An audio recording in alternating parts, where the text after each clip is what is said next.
listen. But apparently not all advice is worth taking, and sometimes, or like all the time, it's completely unavoidable at that point. But if you are to end up in a prison, the Ohio Reformatory for Women in Marysville, Ohio is probably one of the better options.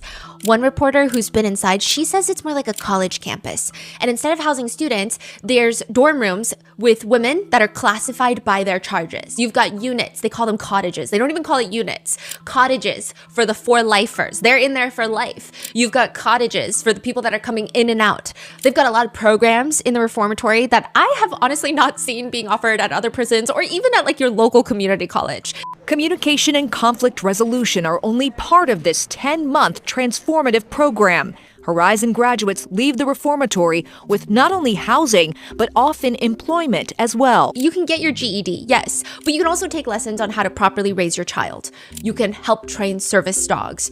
One former resident, Kat, she says, you actually have a lot of freedom in there. There's a track, you've got a volleyball court, a basketball court, a softball field, a gym, you've got school. There's a lot of buildings and you've got a lot of free reign to kind of go and do. If you're not doing that, you just go walk the track, sit on the yard. There's like tables where you're watching TV on your bunk, you're on the phone doing video visits. That's crazy. Wow. It sounds like a summer camp. Yeah. In the reformatory, they offer 3 different yard time slots in a singular day. So you've got the first, second, and third yard. And this is a lot. Like most people, they'll maybe get yard time once a day. And that's if they're really lucky. They have 3 yard time slots. One's really early in the morning. The second is in the middle of the day. Then there's one at the very end of the day. Interestingly, it's not even as bad as PE class in high school because you can't opt out of that. You can technically opt out of yard time in the reformatory. If it's too hot, if it's too cold, or for whatever reason you just don't want to be outside, you can opt to stay in your room. A lot of people will stay in their rooms because they don't like the weather outside. There's no point in going out because when you come back in, there's no AC in the building, so everybody's sweating. They say it does get really bad in the summers. Like you'll stick to your bed in the summertime, but you can buy fans in the commissary. But it's that hot. Now, for some people though, it doesn't matter the weather. They're going out for yard time because yard time is game time. Residents remember there will always be a few girls out at yard time who've got full face of makeup on. They've got gems in their hair. Each gem is like $15. You have to buy it. They have curled hair. You can get a curling iron. They look like they're going to the club, just walking around yard time. It's like walking around Rodeo Drive. Just walking. Yard time is also, however, one of the few times throughout the day that inmates can be in the sun. So I get it, right? Get fresh air. It's also hugely psychologically beneficial. Plus, yard time serves as the main flow of information between cottages. This is very likely the place where people start whispering about people they've met inside, who just came into their cottage, or sometimes they're whispering about the show that they just saw, because there's TVs in the common areas. And there was this show that was playing on there. It's like one of those investigation discovery shows about a true crime case. And they said one episode was detailing how 17-year-old Mackenzie Shirilla drove a car into a building at nearly 100 miles per hour, killing her boyfriend Dom and their friend Davion. You know, that case, who also happens to be their fellow inmate. The one that's walking around looking like she's going bar hopping with a full face of makeup at yard time every single day. That one killed 2 people. And now one former inmate says, you know, she's actually in the bathroom getting trains run on her. What? This is everything that has happened since Mackenzie Shirilla was imprisoned. Inmates have come out to talk about her dating life, what she's been doing, and if she's showing any remorse. And this is going to be a full update on some of her released jail calls, as well as her new appeal.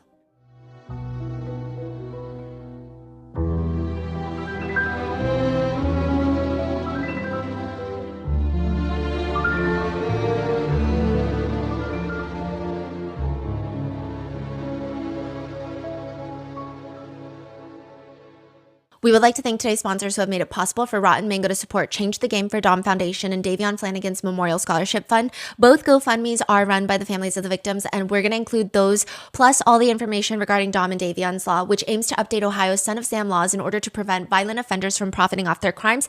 It's going to be so pertinent in this episode. You're going to see why they want this to be introduced. All of these are going to be included in our show notes. This episode's partnerships have also made it possible to support Rotten Mango's team of dedicated researchers. We'd also like to thank our listeners for your continued support. As always, full show notes are available at rottenmanglepodcast.com.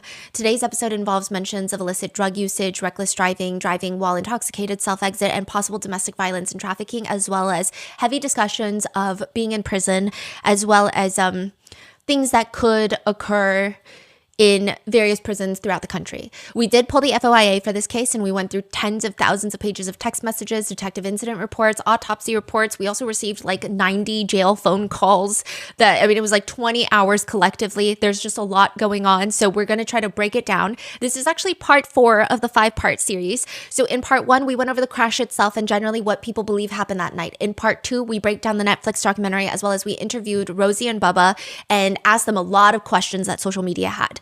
In part 3, we broke down the relationship, as well as covering internet rumors, conspiracy theories that people have about Mackenzie's relationship with her parents and whether or not people believe that it played a role in all of this. In this part, we're going to cover the jail calls, the alleged prison girlfriends, the trial, the appeal. And in part 5, we're going to break down the entire 31,000-page document of text messages between Mackenzie and Dom. So with that being said, let's get into it. I went down the rabbit hole of figuring out whether or not women's prisons really is similar to Orange is the New Black TV show, because that is what everyone kept saying. Like, is it similar? Some people on Reddit say it is, except the smell. Quote, it was an odd combo of BO, hot dog grease, and really strong cleaning chemicals. Beyond the smell, the best way to describe it would be like living in a subway station, in that everything has that grimy feeling of having been touched by thousands of people. One person says, it's kind of like that, plus lots of hooking up in the bathroom stalls and showers. I mean, something really weird was every few days they would pass around electric shavers.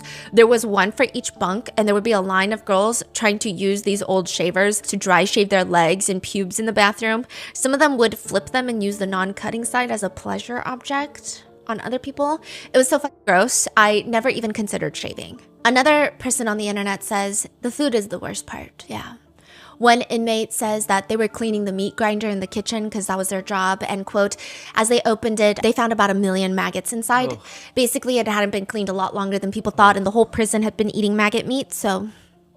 And there's just lots of reports that there's actually a lot of intimacy going on in women's prisons. I'm not sure exactly the word to be used here, whether it be intimacy or not, but one netizen says that one of the very first things that they learned was how to make a prison rose toy that is stationary. So it doesn't pulsate, but it's a pleasure object. You get used toilet paper rolls, like the empty part, the little cardboard roll at the end, saran wrap, napkins, and rubber bands, and you can make a pleasure object. They said it was oddly, more intimate than they expected, with, quote, gay for the stay being a widely used term. Yeah.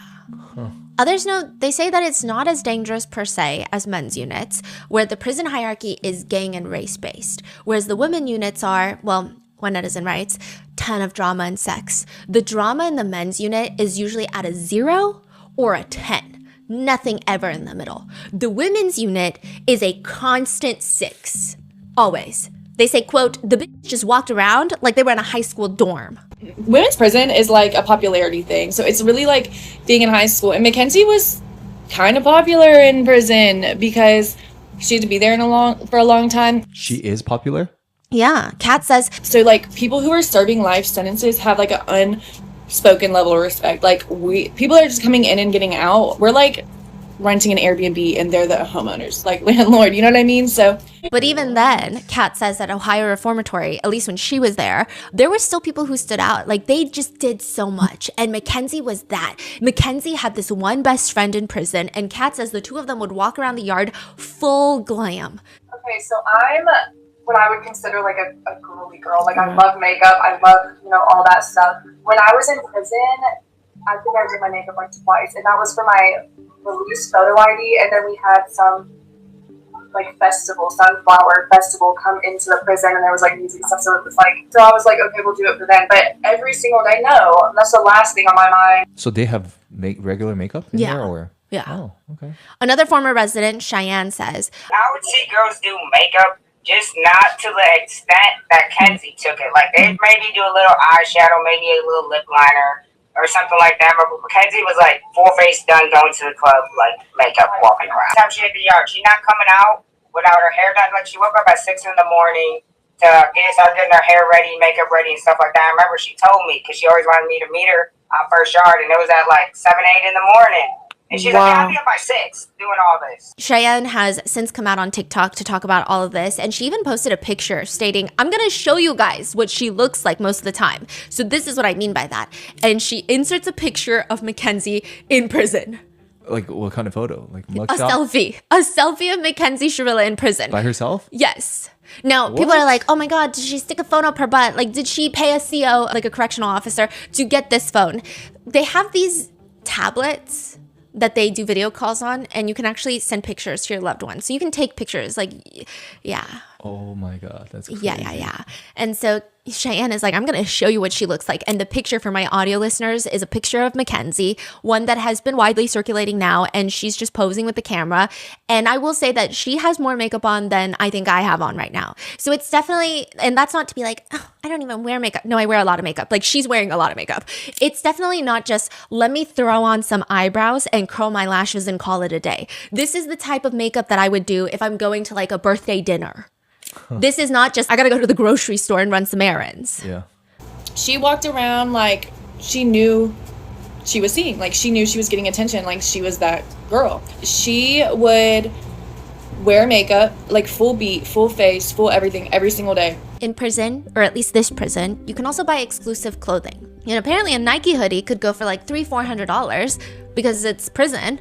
They're not going to make it affordable. And Cheyenne says that Mackenzie had everything she wanted. That girl had a TV.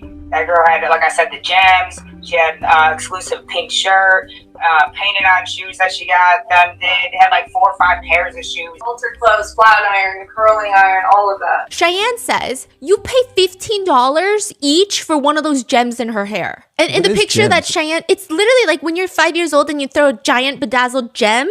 Okay, you can actually, like, it's actually cute as an adult too, but it's just not worth $15 a piece. And she has a lot of those? She's in that picture, she has like 4. That is so what? Yeah. And these are things they sell in the prison?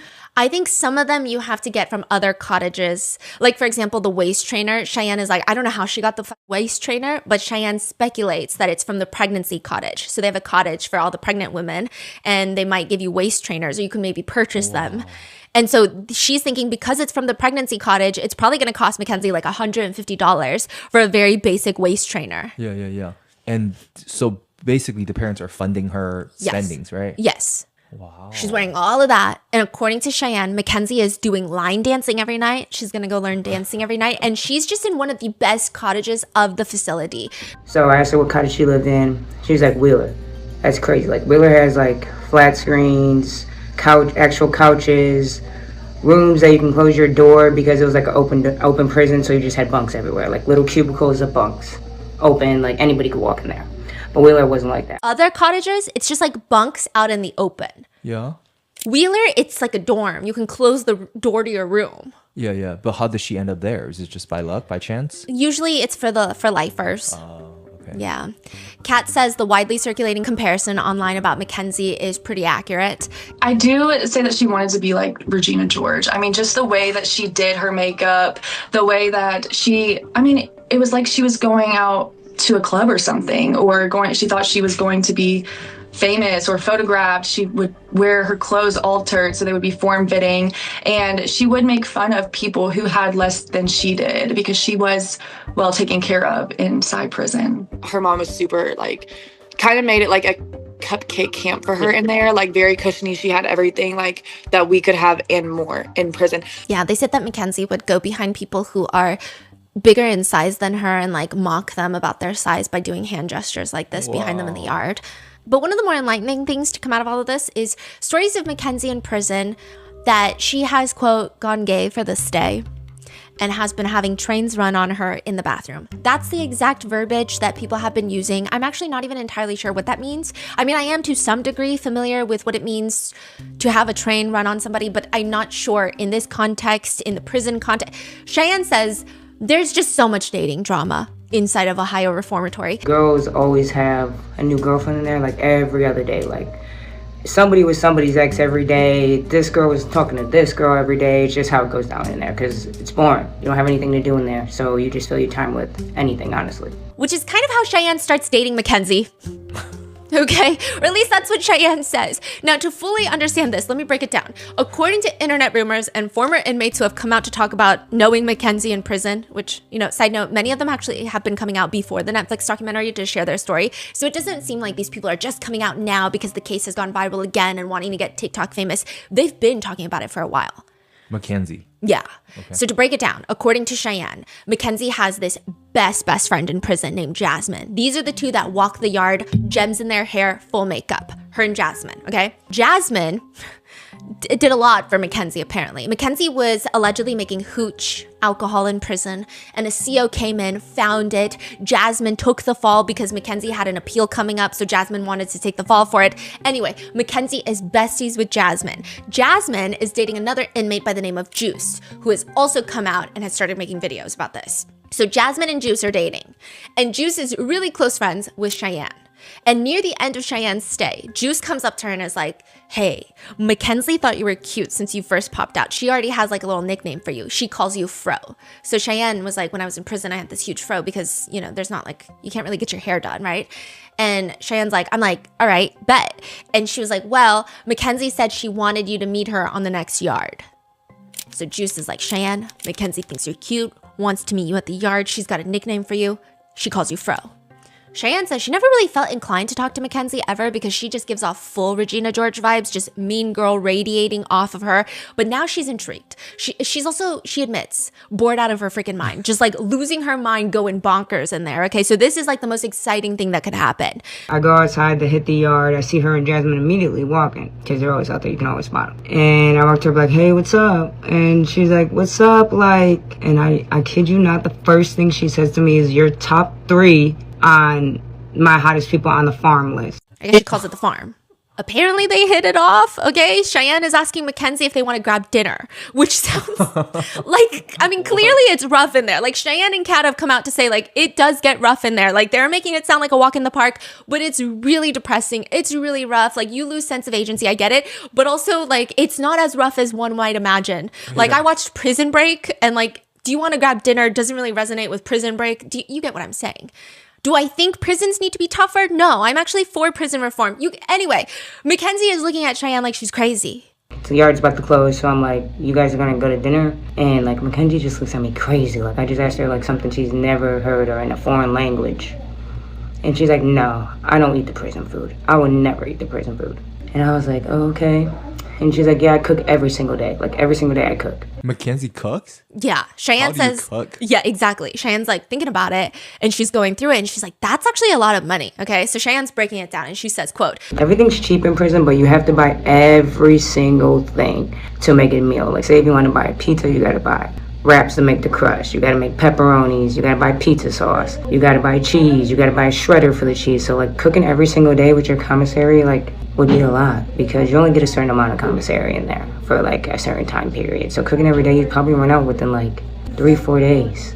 But that's like a lot to do, especially every day, because like I said, you can cook it in a microwave. So you have to make everything separately. You have to get a microwave spot, which is like I said, 200 girls and like one cottage, and there's only 2 microwaves. So you have to get a spot like every day, go out there, prep for that spot, be ready. If you run out of time, you're out of that microwave, you can't finish the food. So you really have to be prepared for it. So it's really a lot. Anyway, the two of them start talking, flirting, okay? And when they would hang out, Cheyenne says she noticed a few things about Mackenzie that she's now sharing. One is that Mackenzie kind of seemed amused at the idea that some people call her Shirilla the Killer. So, okay, back to your intro. You're saying that everyone saw this documentary in the prison? They saw an ID investigation discovery episode. Oh, yeah. That is so they wild. say it's kind of interesting because when you first meet someone in prison, you ask them for their charges, right? Yeah. And then they like, and do I think this happens? Absolutely. I think the criminal justice system in America is completely forked. But everyone in prison is innocent, most of the time, right? Everyone is innocent. And so what happens, Cheyenne was explaining that you learn about someone's charges. And then if you want to befriend them, you go and you call your mom and you're like, you got to Google this person and see if their charges match up to what's happening, right? So people know that people probably have a vague idea of Mackenzie Shirilla's crimes, and they probably hear her side of the story of like, oh my God, it was pots, whatever she says. And then they see Investigation Discovery on the show, and they're like, wait, what? That's Shirilla the Killer comes yeah. from. Yeah. Interesting. And Mackenzie doesn't hate the nickname, Mackenzie apparently told Cheyenne, just like deadpan, not even offended. Yeah, people call me Sharilla the Killer. Just like, what?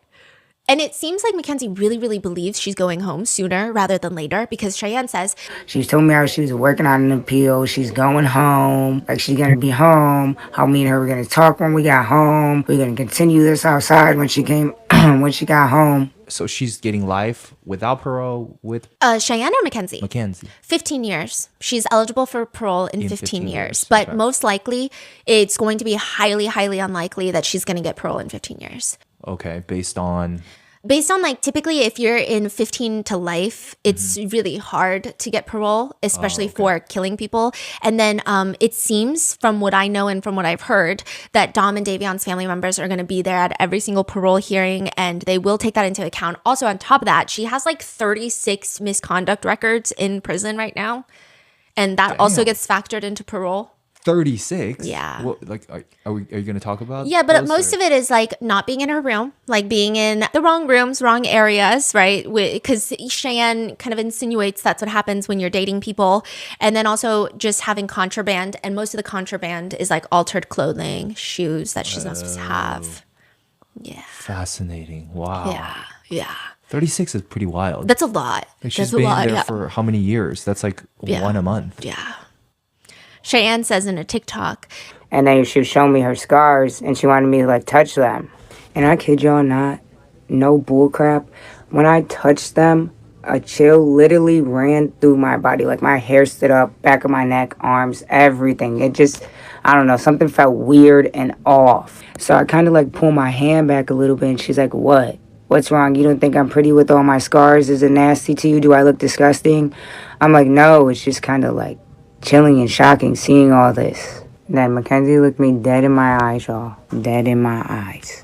And said, thank God nothing happened to my face because I still want to be a model when I get out of here. Another interesting fact with this is Juice. Remember Juice, Cheyenne's friend dating Jasmine? Yeah. Juice says in a TikTok, her mom literally still goes out and buys everything and anything that Kenzie would like. That way when she gets out one day, she'll go home and come home to a whole bunch of stuff. Yeah, apparently her mom goes out and buys stuff and like puts it in her room. This is unbelievable. And this seems to be a very consistent thing people have been saying, that Mackenzie acts like she's getting out soon. Kat says, Mackenzie walked around like she was going to get out soon. Like, she had no worries. I'm sorry, if I just got a life sentence, girl, I'm stressed. No, couldn't tell. Walked around with her head held high, would cut her little crop tops, would walk around with hickeys on her neck, because that's just what girls do. They get in there and go gay for this day, whatever. Living in a fantasy world, like still striving to be that it girl in prison that got her to be in this position in the first place. Like, influencer, all that, but like, baby girl, those days are gone. I told you she walked around like she always, like she was getting out. Well, it is what it is. Like, it's fucked up, but she did not walk around remorseful. She walked around like she was still in the free world or like still in high school, and she was a mean girl. Like, you could see she looked down on other people, like laughed at people, would talk about people, which at the end of the day, no one really in there gave a fuck, because we're looking at her like, you're laughing and looking down at people, but you're gonna be in here for the rest of your life, and we're getting out and going home. And the girl that I saw didn't look sad, didn't look depressed, was very almost, like I said, happy-go-lucky. Like, didn't even seem like she realized she was sitting in prison. But she is sitting in prison. She is, which is exactly why we have so many jail calls. At the beginning of each call, it says in an automated tone, "This call is not private. It will be recorded and may be monitored. If you believe this should be a private call, please hang up and follow facility instructions to register this number as a private number to accept charges, and thank you for using Securus. You may start the conversation now." Also, you can't just like get private phone calls. Typically that's reserved for attorney-client privilege. So it's not like, oh, I just feel like this should be private. No, it's not going to be. There's a lot of normal conversations that you would expect from someone in jail. Mackenzie is telling her mom all the things she's been doing. She's been making oatmeal in her room. Yeah, I think I'm going to make some oatmeal when I go in my room. But Oh, I feel like I have to eat all day. How many packets of oatmeal do you have? I have 3. I don't know if I should order more commissary or not. I think after I get off the phone with you, I'm going to go order some com. Just order it. She says she's reading all the Harry Potter books and all she does is eat. There's not really much else to do.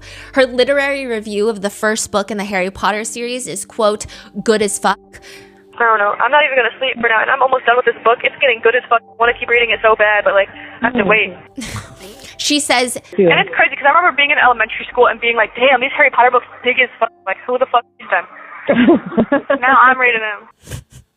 Oh, and her hair is getting softer. She says it smells good now. She says the showers are so foul, and she had this moment, she said, where she dropped the soap. I dropped the soap in the shower, and I was like, oh no. Oh, It's no. it's a one-person shower. It's only one person shower. But I still got scared. Right. Oh, my God. I was still like, oh Don't no. drop the soap. Oh no, not the soap. And I picked it up real quick, and I looked around. They start talking about how people are so weird about being naked here in the US, but in Italy it's fine, which makes Mackenzie announce to her mom that she wants to live in Italy. Yeah. Okay. Okay. And what the mom says? Mom is like, yeah. And it's like, when? I mean, I want to live in Italy. What do you mean? I want to live in Italy. Right. In another call, Mackenzie says she doesn't want to shower because, quote, Because, like, I'm cute and little. I don't want them to see me. which somehow segues to Natalie asking about Mackenzie's butt. And Mackenzie informs her, oh my God, they're going away. I don't know what's going away. How's your butt? Oh my God, they're going away. But I have a pimple, like, right on my bone, my butt bone. So just like lots of very casual conversations. In another call, she's talking about how long her hair is getting. She says, My hair is so long, I could braid it if I wanted to. You should braid it. this is Natalie's tone for everything. Oh yeah, you should braid it. Oh yeah, you should eat. Oh, that's good. Yeah, you should braid it. I'm not talking about my hair on my head. Oh. I'm talking about my leg and my coochie and my armpits, actually. But I'm Yeah. mainly talking about my legs. Right. And it's so like What weird. is going I mean, on? even if that is what's happening, I just can't imagine telling my mom Yeah. that my hair down there is getting so long I could braid it.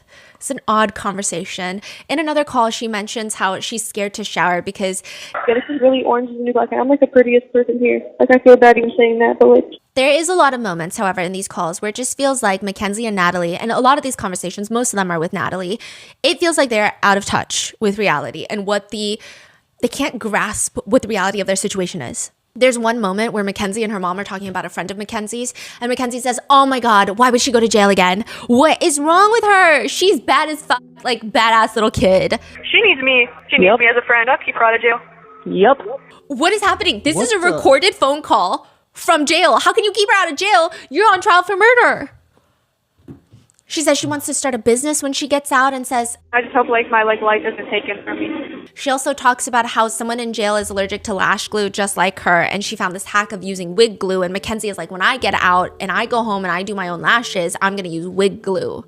When I get home, I'm gonna do my own Oh, interesting. eyelashes and use wig glue. She has a lot of hopes of getting out. She says to a friend, yeah, when I go home, I think I'm going to get a job. Which like, ooh, okay. Probably should. Okay. Yeah, I want to be like either a social media manager, or I'm gonna be like a life coach, or I'm gonna keep going to school to be a nutritionist, and like I want to help people eat healthy. When I get out of here, I'm going back to eating healthy though, but I don't know if Mackenzie knows much about eating healthy. In one phone call, her mom is making a smoothie with baby spinach. And Mackenzie says, well, it's baby spinach, so it's bad for you. Wait, why? Because it's a baby. What the fuck is baby spinach? It's young, tiny spinach, Yes, it's genetically modified. but it's organic. which side note, this is not true. Baby spinach is not genetically modified. But Mackenzie continues arguing. Organic doesn't always mean good, though. You have to know. Non-GMO. No, Nah. non-GMO. Yes, it is. I don't believe that. That's a lie.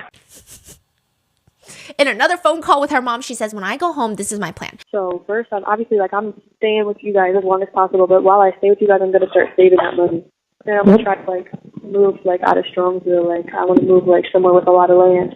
And I'm gonna make a little house, but I'm gonna make it. Of course you are. It's I gonna be super cute. I don't want a big house. I want like a little house that's nice on the inside, so I can have a lot of nice things. But I don't want a big ass house. She says, do you know what I kind of want to do when I go home? I want to do a DNA test. But then I don't want the government to have my DNA. Girl, the government has your freedom. I think you kind of have to eat the frog on this one. Like, you've got bigger fish to fry. Your house is on fire and you're talking about saving the curtains. Nevertheless, she continues. That's why I kind of wanted to take one, but then I decided I don't know if I want to take one because then I don't want the government to have my DNA. Yeah, I know. That's why I don't do it either. Because they can do whatever they want with it. And I don't want to like Yeah. be like on a list or some shit. I don't want them to have my shit. I mean, I they can know. have my fingerprints. I don't give a fuck. Have my fucking fingerprints.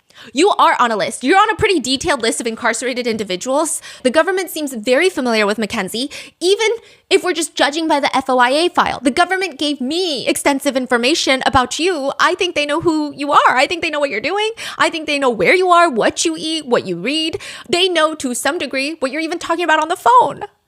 And while I do agree the government is not to be trusted with their increasing oversight on their citizens, you're literally incarcerated. I don't know why this logic annoys me so much. In one jail call, this is while Mackenzie is on trial for murder. So like the trial is happening and she's having these phone calls. And Mackenzie is giggling to her mom about a message that one of her friends sent.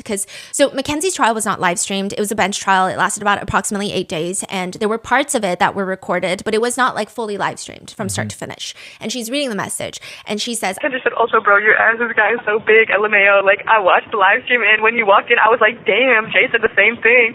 And you look really good. Everybody's saying you got a bumping little booty now. Everybody.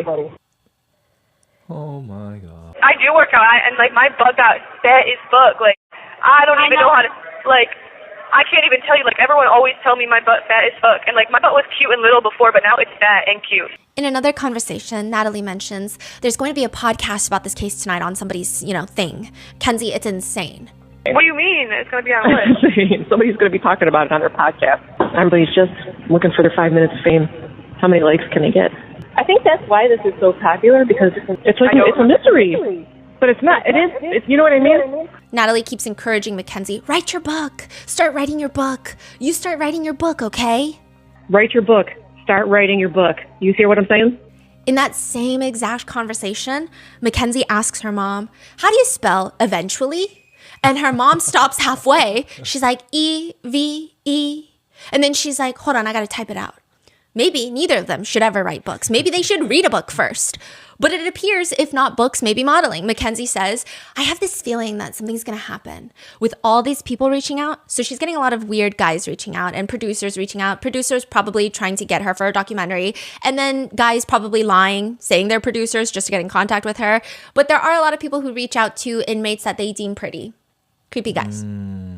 But she is like, this must mean something. Like, you remember that one guy who got arrested for murder and he became like a model because he was just like, everyone was like loving his mugshot? So she thinks something's going to happen. And Natalie is like, yeah, and these men, these people are paying money to talk to you because you have to buy stamps to send letters. And Mackenzie says, as they should. What is happening? Yeah. But Natalie, I was losing my mind. There were so many times he was like, are you okay, babe? The mom and Mackenzie both are kikiing over. Yes, hypothetical imaginary scenarios that will never happen. And they're kikiing over it. Yeah. And it's like... And then giving the context of what's going on. This is not real. For the mom to say, no, these men are paying money to talk to you.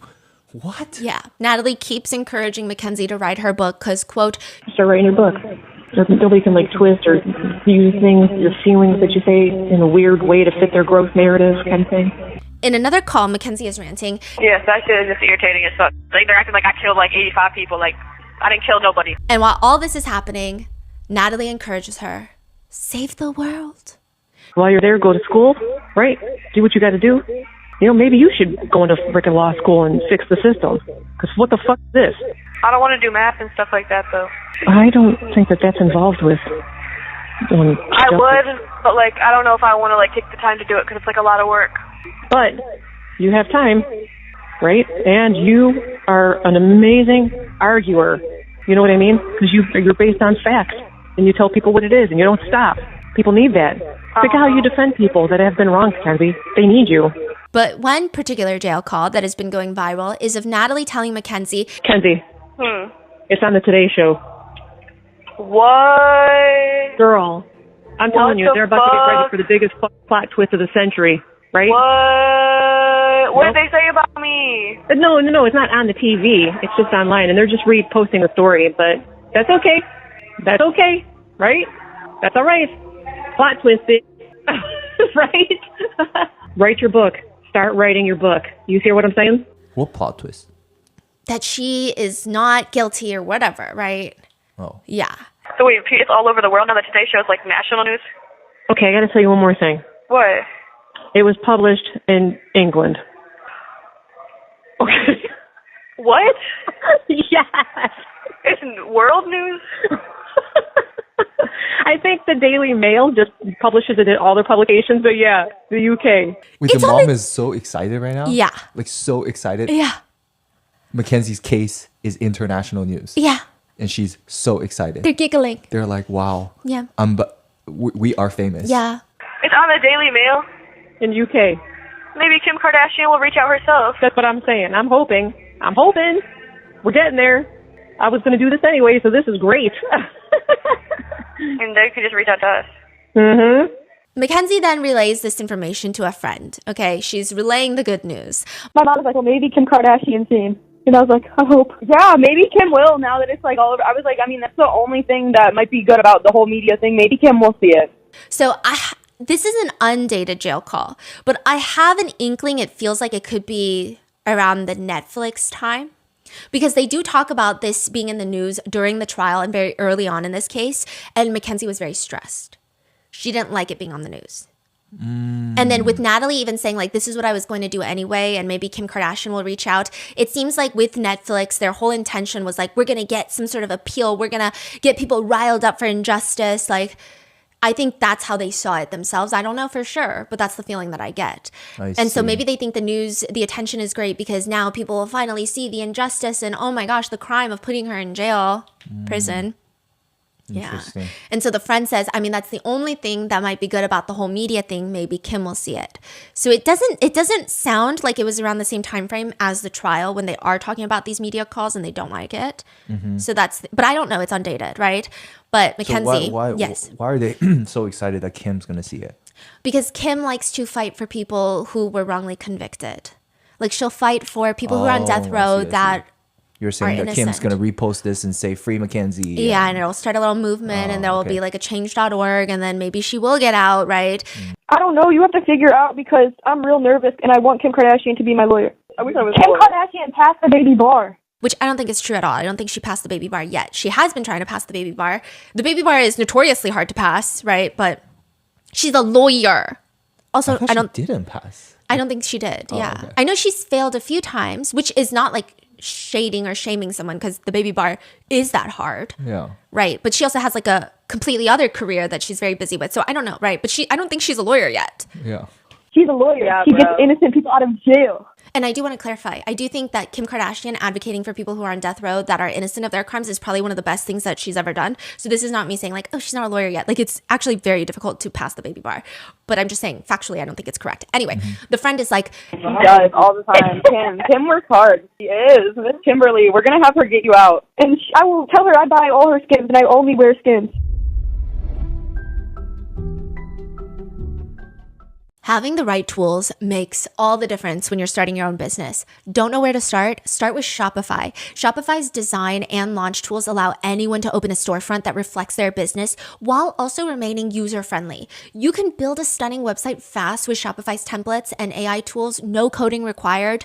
And if questions come up along the way, Shopify has this built-in AI assistant, Sidekick, ready to help you build, troubleshoot, and keep moving. Shopify works for all shapes and sizes of businesses, online or face-to-face, at markets and pop-ups. You're joining millions of entrepreneurs who have already taken this leap, from recognizable brands to people who were exactly where you are now, just months ago, including us. Our first launch with Shopify was for Grandpa Mango's art studio. It was basically our first small business experience, and Shopify made business beginner friendly. It was the best. It was so easy, so much so that we actually have something very special in the works, again, that we're really excited to share. We're going to be announcing it soon. I know we've been talking about it for a while, but all you need really with Shopify is the idea. Shopify handles the rest. If you're serious about hearing your first ka-ching, start your free trial at shopify.com/rotten today. You heard that right. Start your free trial today at shopify.com/rotten. That's shopify.com/rotten.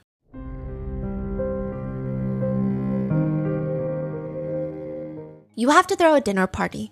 And your life depends on this dinner party, okay? I tell you, if nobody shows up to your dinner party, you are screwed. And you can either invite Group A or Group B. Group A consists of 12 people, 12 strangers. You don't know them, but just one person has to show up to your dinner party. That's it, okay? Do you invite Group A with 12 people or Group B? Group B consists of just one person. So you got one shot versus Group A, you have 12 shots. The question almost sounds dumb because it is, and I just be making up questions, but it's very obvious. You choose Group A. You invite the 12 strangers and hope that at least just one of them shows up. Now, what if I said I started a rumor? I went in there and I told Group A, the group with 12 strangers, that you never wash your hands before prepping dinner. They start talking to each other before the dinner party. They start phone calling each other. Did you know they don't wash their hands before dinner? Like before prepping anything? Then Group B, that singular person, they're professional food tasters. They know they're not the health department, and I don't really start this rumor. I say, whatever, if they wash their hands or not, that's not what you're basing your conclusion off of, if you show up or not. Okay, it's weird, but like, what about the next scenario? You invite Group A, but all you can give them is the coordinates to your house. Not a home address, the coordinates. I mean, you still have 12 chances that one person's going to show up, right? One person is going to go through the hassle of decoding the coordinates. Some might plug them in wrong, but at least like maybe one will show up. You don't know. But then I tell you, group B, you know, that one person is a coordinate expert. It's as easy as them to show up to the coordinates as if you wrote the house address with the house number and the street name. They know how to read it easily. Who do you invite? This is like a very overcomplicated way of describing jury and bench trials, okay? A bench trial being, instead of the jury deciding your fate, it's one judge. And there's really only two reasons that people will choose that, and it's like the examples that I just gave. So especially in criminal cases, they like a jury trial. The mentality is, you have to flip one. That's why there's lawyers who specialize in voir dire, just picking a jury. They come in just for picking the jury and then they leave. They're not trial lawyers. And you got to flip them hard. You can't just flip them and say like, oh, now I have a little bit of doubt. Like they have to be able to stand their ground and say, no, like I have enough reasonable doubt. But you have technically 12 chances at reasonable doubt versus with a judge, you have one shot. And a judge is a professional hearer of excuses. They have heard every excuse and every argument in the book. It makes sense to opt for the jury. But from my very limited research, it seems like there's two reasons why people would opt for a bench trial if they have the option. So the first option is a very rare situation of science. This case is overly technical. There's extensive data. The whole narrative is data-based. There's no emotionally compelling narrative. All the facts, the arguments are rooted in complex scientific data. It would be worth considering. Now, this is also like a double-edged sword. Sometimes the confusing data, you want to go for a jury trial.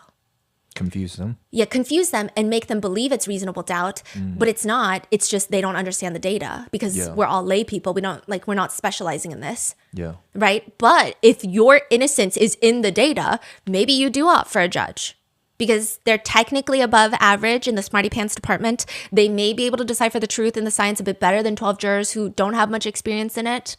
So science, right? The second common reason is the defense is not a factual argument. So like the science is like the coordinates.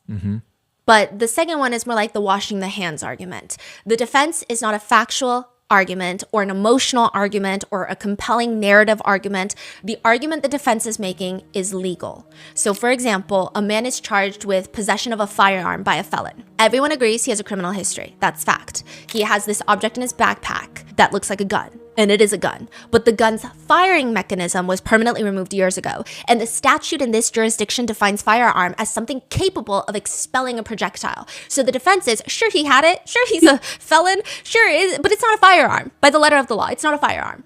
A judge may be more inclined to see this legal argument versus a jury might argue, does it really matter? It's a gun-shaped object. He had it in his possession. He couldn't have been wanting to do anything good with that. Basically a case of, I'm not arguing about what happened, I'm arguing about what the law means. Or another reason is like the facts are just revolting. And maybe the defendant is also revolting, but the law is on their side. So a hypothetical could be, and this is from Reddit, like someone says, I'll give you a completely hypothetical as an example, right? Let's pretend you represent someone who is found with 100 terabytes of CSAM. And you realize there is an argument that under the case law, the person didn't actually disseminate or create any of it. And you've got yourself in this weird gray area situation. You're probably going to have a better chance convincing a judge to find in that manner. If a jury gets a hold of it, they're going to convict you as soon as the state proves your client was in possession. That's it. The facts are revolting, but maybe the law is on your side. The legal case is, maybe a little weak on the prosecutors. A judge can hold a line for beyond a reasonable doubt where jurors would be so disgusted. Beyond reasonable doubt line would be overridden by their disgust. They're like, I don't care about the law. He had it. Like, that's all that matters to me. Fascinating. Okay. Mackenzie Shirilla chooses to have a bench trial where one single judge will decide her fate. It has been argued that maybe she chose a bench trial because the defense was going to argue that the black box data from the car is not enough to judge whether or not Mackenzie had intent, and that maybe it was going to be rooted in the data because that's the intent part they could argue. Whereas maybe jurors would see the black box data. It's not like emotionally compelling. They'd rather see the text messages, Instagram posts, and what she did after as more evidence. Another argument could be made that the facts are revolting. Her messages with Dom, her behavior before and after the crash, her smoking and driving posts, it's revolting. But maybe the defense believed it still does not prove intent legally. So maybe it's a legal argument of like, yes, she's kind of like not a good person, but like legally, is this intent? However, I do think it should be noted, I think the outcome of the trial was the right outcome. Not that my opinion matters, but I tend to agree with the verdict. I also think the choice on Mackenzie's part to have a bench trial was kind of odd. I don't know if that was the best choice. I've listened also to a ton of lawyers be puzzled at the choice, but it really doesn't matter. Just because you choose the wrong choice doesn't mean there's injustice done to you, nor does it mean the outcome should be different. It's just more so like, why did you do that?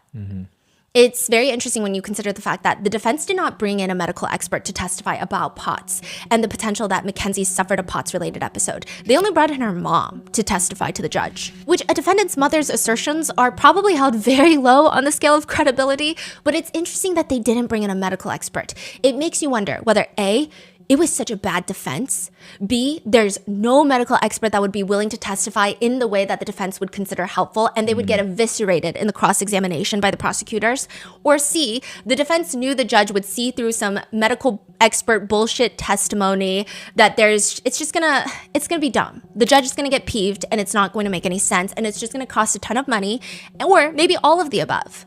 Also, I do think it's interesting that they didn't bring in an expert because we're still talking about it to this day because they left it open to interpret. They left it open as like a possibility. Now, had they brought in a medical expert and they got eviscerated during cross-examination, that would be completely ruled out. So instead of ruling it out, they've left it open. But then there's this whole argument where people are like, well, did Mackenzie not get a fair trial because her defense attorney was so incompetent they didn't even bring in a medical expert? So it's kind of, it's an argument that goes in circles. Mackenzie states that she doesn't remember anything after the crash. And I mean, they don't bring in a POTS expert, but they also don't bring in an amnesia expert of any sort because people are skeptical that Mackenzie conveniently does not remember anything in the pivotal moments before the crash. A lot of people who have been in car accidents anecdotally say that is a fact, is in fact something that does happen to them, but not bringing in an amnesia expert who can testify to that is a very interesting choice. Unless the defense thinks that whatever the expert will testify to, the judge isn't going to buy it. One former resident in the reformatory is asked whether or not they saw Mackenzie show any signs of POTS in jail, and she says, not once. She seemed like a very healthy young girl. I mean, she was constantly in the yard. There were even times where we were in the middle of a heat wave and she was laying out with baby oil, tanning in 100-degree weather. She was very active, always walking. I never saw her get blood pressure checks, routine emergency. I never saw her go to take any sort of medication. She seemed healthy to me. Yeah. Interesting. And we went through 31,000 pages of text messages between Mackenzie and Dom. And it seems like most of her very strong health concerns came from, it does appear that she had a strong ED and she lost her period at some point. And there's a lot of conversation where Dom is encouraging her to eat and trying to get her to eat. So I think that they don't really ever talk about POTS, ever. But maybe they chose the bench trial because they were going to argue the legal technicality that yes, this happened. The crash was clearly done by Mackenzie, but legally it's not intent because she was passed out or for whatever reason. If the bench trial was chosen for the fact that the black box information is so technical that a lay person would not be able to decipher it, which I don't necessarily agree with that. But if that were the case, it still confuses me that the defense didn't provide compelling arguments on how that's the case. I think even Karen Reed's black box data was more hotly debated than this case. So I'm just a bit confused on the purpose of the bench trial. Or was it chosen because they just thought Mackenzie is just so unlikable that only a judge could put aside her actions before and after the crash and rule solely on what she's charged with?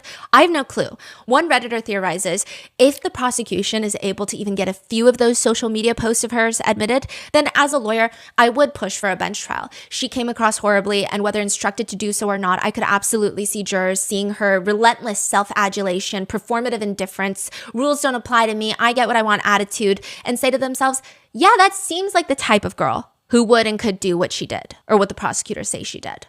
Right. Another viral case is Michelle Carter. Do you guys remember her? She encouraged her boyfriend to self-exit through text messages. She famously opted for a bench trial because her behavior... Oh, she was found guilty.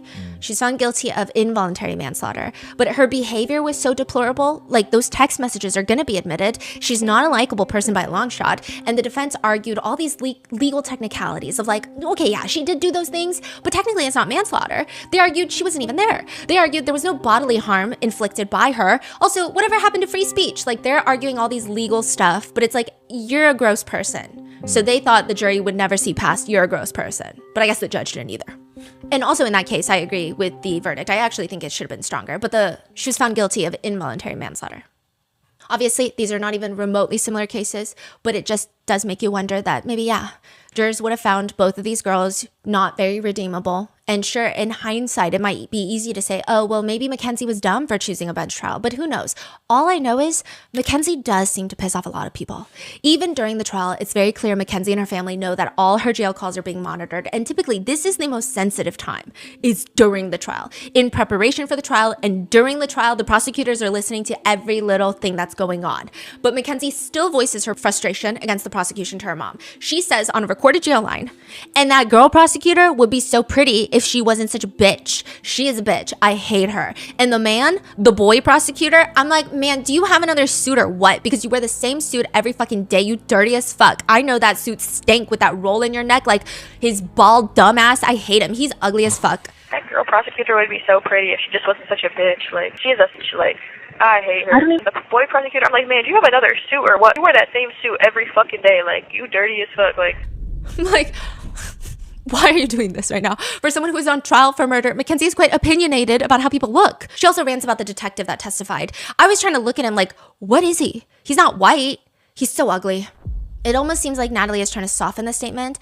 Well, he's definitely ugly on the inside. Well, definitely inside. He's definitely ugly inside. But Mackenzie brings it up in another conversation. He's not white. What is he? He's ugly as fuck. He built weird as fuck. I'm like, why are you thick at the bottom and small at the top? He's slim thick for a man, and it just throws me off. Again, like, in the middle of the trial.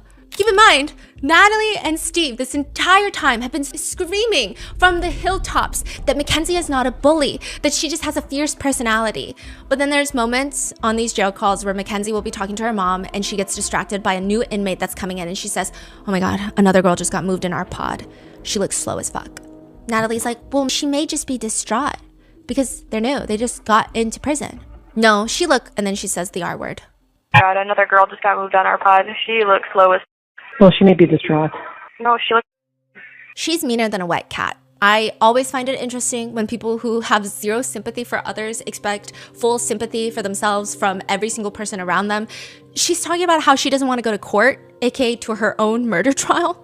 She's like, if one of Davion and Dom's friends, do you guys remember H? I talked about H. He was one of the first students to kind of start his own little investigation. And yes, he did come up with some conspiratorial thoughts about what happened. And even the police pointed out some of it was a little off. But he was very passionate about trying to get justice, right? And you have to have some level of respect for that. But he also should... He's the one that responded to Mackenzie on social media when she posted about Dom. And then he was like, what about Davion? Mackenzie says, I don't want to go to the courtroom if H is in the courtroom. I don't feel safe with him anywhere near me. I feel like he's going to attack me. Natalie is like, I don't know if there's anything you can do about that. Well, I'm going to refuse to go in the courtroom then. Honey, you can't. Just don't even look over there. And then he's like hugging Miss Russo. She's probably the one that told him to come harass me at the grave and follow me that day. And then he's like hugging Miss Russo. Like, she's probably the one that told him to like come harass me at the grave and like follow me that day. Like, there is zero proof of that, by the way. And it's just kind of weird. You're the one on trial for killing 2 people. I don't know if there are that many people that are scarier than you in the town of Strongsville.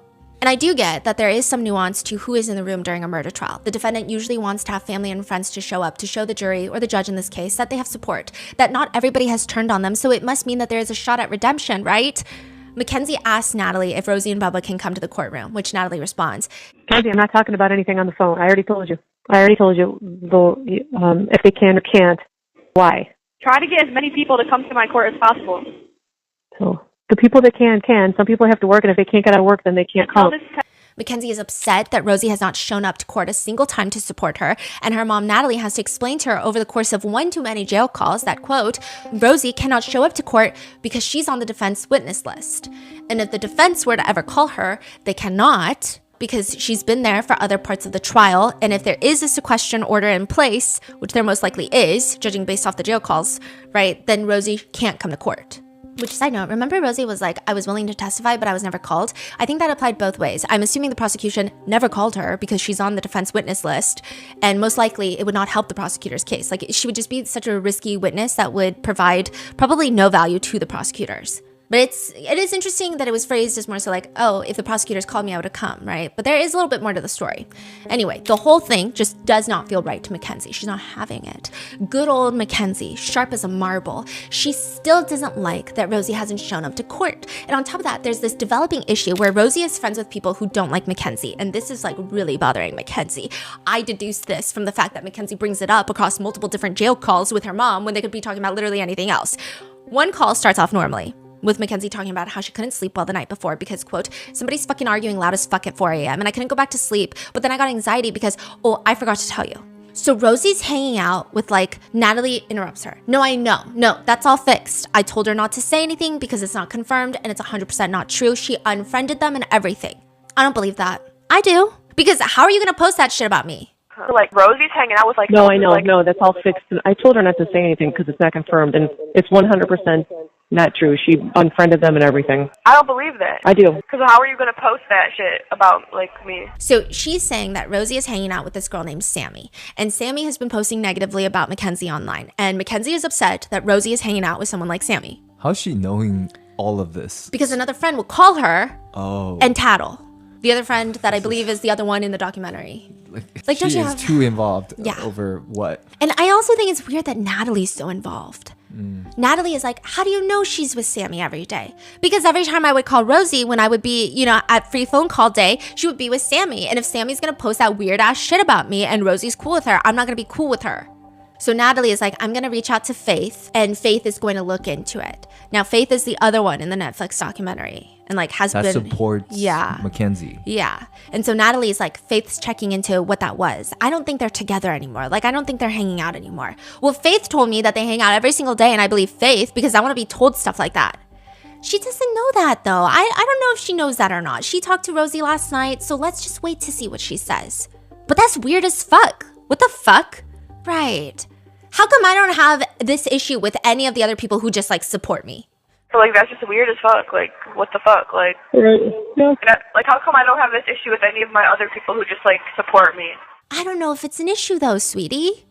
It's clearly an issue. I mean, she clearly took down all the pictures of me off her Instagram with her, and that's weird as fuck. And then she won't put free Kenzie and shit. Like, that's weird. And now she's hanging out with someone who wants to be like, yup, when they find me guilty of murder. Like, that's just wait till you talk to Faith.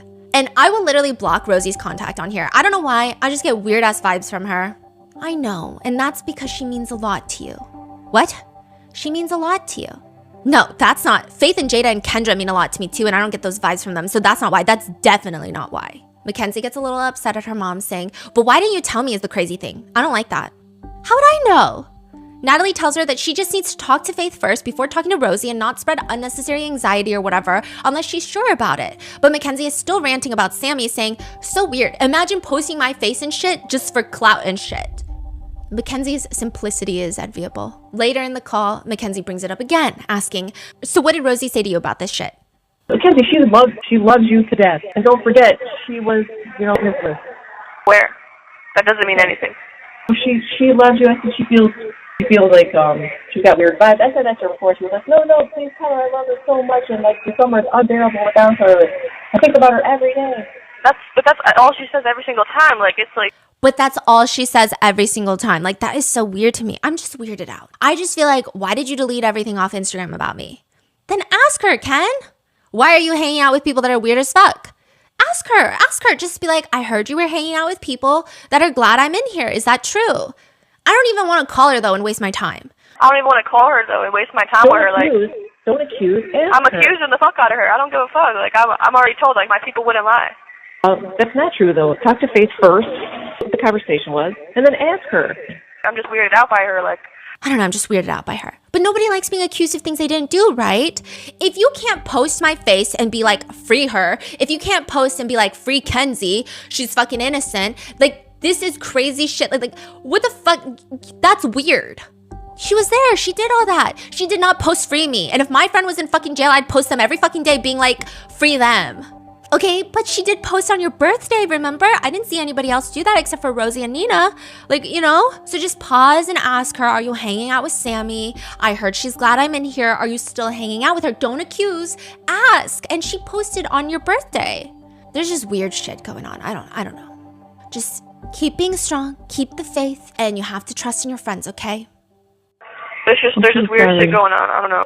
Just be strong, keep the faith, and you have to trust in your friend. It appears they figure out what the problem is, but Mackenzie is still confused why Rosie never shows up to court to support her, to which again, Natalie reminds her, because we didn't know she was going to be a witness, remember? We didn't know, so she couldn't have been there. You can't sit in there if you're a witness. In another call, Natalie reassures Mackenzie about Rosie, and Natalie says that she went through all of Rosie's pages, which is just like weird behavior for her mom, and saw that she's not following Sammy. What are you doing? Tell your child to get a grip. Why are you stalking college kids on Instagram to see who they're following? But it appears this family is just super committed to their faults and limitations because Natalie continues to reassure Mackenzie that she saw that Rosie is not following Sammy. But Mackenzie is like, but see, that makes me nervous because what if she's lying? But see, that makes me nervous though, because what if she's just lying? She's like, Sammy, I have to unfollow you for a little bit, but I'm about to like tell you. She would never. You gotta trust. She would never. She's been there for you from the beginning of time. Post your birthday, showing up for you everywhere. You gotta trust. You gotta let that go. So weird to me though. Okay, this whole thing is so weird to me for a multitude of reasons. Why does Mackenzie care so much? Just stop talking to Rosie then. It's not like you have to talk to her. It's not like you guys go to the same school. You're in prison. In fact, it takes more energy and money to talk to her on these collected call lines. Also, Natalie, why are you getting involved? Why are you not telling your daughter, get a grip? Get a grip. Why are you so adamant that your daughter should be nice to Rosie? That's also weird. Why can't you just tell her, okay, then just don't be friends with her. Damn. Why does she have to see from Rosie's side? Why does she have to trust Rosie? Like, all of this is weird. That's not to say that I'm on anyone's side of the argument. I just think this whole thing is dumb and I'm confused why everyone keeps going. There's another call where Natalie almost cryptically tells Mackenzie she should never doubt Bubba or Rosie, and Mackenzie wants to know why. She's like, what are they doing? I can't really get into it on the phone, but they're amazing. 100% amazing. You should never have doubt in your mind about that one, especially Rosie. Bubba, you should never have doubt in your mind about their, Why, what are they doing? I can't really get into it on the phone, but Oh. amazing. It's amazing. Never have a doubt in your mind about that one especially. What? Bubba, you should never have a doubt in your mind about their... That's crazy. When Yeah. was this? We don't know. It seems like it was during the trial or soon after. But down in her mind, Mackenzie has. It might be the only thing up there, okay? In a later phone call, Mackenzie brings it up again and she says, I'm going to have people watching her. And if as soon as she hangs out with her, she's getting fucking blocked on everything and you need to take her out of the group chat. Right. I'm gonna have people watching her, and if as soon as she hangs out with her, she's getting fucking on everything, and you need to take her out of the group chat. Why Yeah. Bro, Yeah. what is happening right now? And Natalie's like agreeing. Like Natalie has a group chat with Mackenzie's friends. She's like running a mafia in there or something. Yes, Like, yeah. I'm gonna have people watching this person. I'm gonna take you out, and I'm gonna. Yeah. They will know. Like, Yeah, what is happening right now? Natalie continues, you've got to trust. And there's nobody on her Instagram page. It's just her modeling pictures. Nobody's on there. Not even Nina. But it used to be all of us. I just think it's weird. I don't know. I don't like how she just deleted our pictures and she also deleted that YouTube video again. There's nothing anywhere though. You can't read into these things. You have to ask a question. Ask, don't accuse. She deleted the YouTube video. I don't need to ask. And I want you to change my Instagram bio. To what? If they ain't hating, you doing something wrong. The fuck? That's what you need to change it to. And then do hashtag free Kenzie. Okay? Don't forget, do it right now because I don't want you to like make it some stupid shit on accident. And I want you to change my Instagram bio. To what? If they ain't hating, you doing something wrong. Fuck. That's what you need to change it to. And then do hashtag free Kenzie. Okay. Don't forget, do it right now because like I don't want you to make it so stupid shit on accident, like accidentally missaying what I try to say. The quote in its entirety is stupid, but okay. Did they change it? Oh wait, her Instagram's gone, right? Yeah. Okay. In another call, Mackenzie tells her mom to put long live Dom and long live Davion in my bio too, which I just feel like is a slap in the face to the victims' families. And there's just a lot of concern that she has of whether or not people support her. Mackenzie rants again to Natalie that she has a few friends that have yet to reach out to her in jail. And Natalie is reassuring her that those friends are just, quote, weak, you know? She's just weak and she doesn't have a real good, secure sense of who she is. She's just a follower. I feel like there's more pressing matters to tend to, but I mean, like, what could be more urgent, I guess? Like, the more pressing matters could include how the Shirillas believe the judge presiding over Mackenzie's case is corrupt. That's what they keep saying. The Shirillas believe the judge overseeing Mackenzie's case is corrupt. At least that's what they've been alluding to nonstop. They believe that there's something going on between Dom Russo's family and Judge Russo. Which, side note, a few things, okay? They do share the same last name. Does not mean that they are related. They are not related. That has been proven. And another thing, Christine Russo, Dom's mother, did in fact work for the DA's office, but that again doesn't necessarily mean anything. It's not like she's currently working for the DA's office, and there's nothing to prove any sort of nefarious connection that would have impacted the trial. The main things I keep hearing from the Shirillas is that the investigators didn't hand over some interviews during discovery, which allegedly has Dom's mom and brother talking about Mackenzie's medical condition, POTS. Which I did hear in one interview. Dom's mom says that Mackenzie started bringing it up after the crash. and she felt like it was trying to plant seeds. But let's say this is true. Maybe they're sitting there and being like, oh yeah, I saw her faint all the time. I saw her pass out all the time, right? Like, just for hypotheticals, let's say that's true. Even if they said that, I don't know how that changes anything as it pertains to the trial. Like I said, you can have POTS and drive safely. You can have POTS and kill people in a car crash. It was up to them to bring in a POTS expert, a medical expert, to prove that she indeed did have some sort of accident relating to POTS. It's not up to Dom's mom. Like, it's not Dom's mom's opinion. So I just don't know where this correlation is, but they're kind of alluding to like some sort of corruption behind the scenes. Aside from that, I do think that if they really did not receive certain key things in discovery that were necessary to their defense, that would be a big problem. Like, there are strict laws for discovery, and that just doesn't seem to be the basis of their appeal, or at least not the main one. And it's just not something that they bring up all the time. It's just in interviews. I would imagine that's a huge thing. And the second thing is, they bring up frequently in interviews, is that they believe that there's some sort of corruption or bribery happening. In one interview, the interviewer says to Mackenzie's dad, Steve, the interviewer says, I was trying to explain that having the last name Russo in this county is like having the last name Kennedy in Boston. I just don't know if that's like a really good comparison, because the Kennedy, like, that is a globally known last name with a lot of power behind it, especially in the political world, but it's just kind of odd. To which Steve looks really smug and he responds, there might be some truth to that. Like I said, this is a political family, and I apologize to the Flanagan family right now. If it was just Davion in that car, she wouldn't be in jail. It would have never left the juvenile court. This has to do with the boy's last name and the judge saying, well, I don't have a blood relationship. Look, I'm not saying she has a blood relationship. I'm saying she has a relationship with the Russo family. And he, even saying that in court, if you're going to believe like she doesn't have a relationship, you're fooling yourself. I'm not saying it's directly with Christine Russo, but, down the road here, but it's with somebody. Christine Russo was part of the prosecutor's office at one point, and I believe she's friends with Tim Troop. I think they were in the office together. And I apologize to the Flanagan family right now. If it was just Davion in the car, she wouldn't be in jail. It would have never left the juvenile court. This has to do with the boy's last name. And the judge saying, well, I don't have a blood relationship. Look, I'm not saying she has got a blood relationship. I'm saying she has relationships with the Russo family. And her even saying that in court, if you're going to believe she doesn't have a relationship, you're fooling yourself. Steve is asked, why do you think they went so hard against her? There's the part where maybe I'll get myself into trouble. Let's try to avoid... I think there's some collusion going on. I think it's a fix. I think it's a favor. The last name Russo in this town... I understand that lots of conspiratorial things do end up being true. And I think at face value, the criminal justice system in America has a lot of deep flaws. But the way they make it seem like she is a scientist curing cancer and we got to take her down... Like, it's kind of this weird energy. Before the conviction, Mackenzie is talking to her mom about how she feels about this whole thing. And she says, I understand that I'm going to have to do some time. I obviously would rather not. I feel like I shouldn't do any, but that's how it's going to, this is the situation. That is what will make the families happy.